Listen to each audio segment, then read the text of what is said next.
আসসালামু আলাইকুম। আজকে কথা বলবো যে আমি ভিডিও তৈরি করতে চাই কোন বিষয়টা নিলে আমার বেশি ভালো হবে বর্তমানে।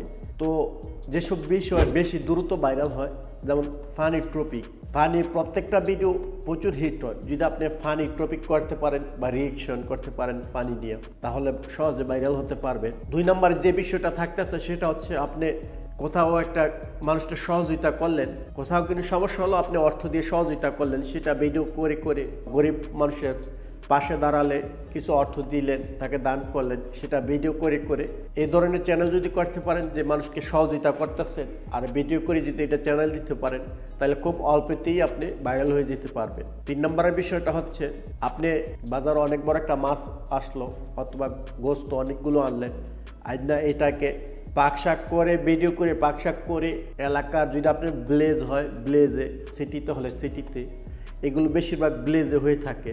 আপনি অনেকগুলো বাচ্চার একসাথে আইনা এটা পাক করে সবাই খাবারে দিলেন একটা প্লেটে অথবা কলা পাতায় বিছায় বিছায় সবাই বসে খেলো একসাথে।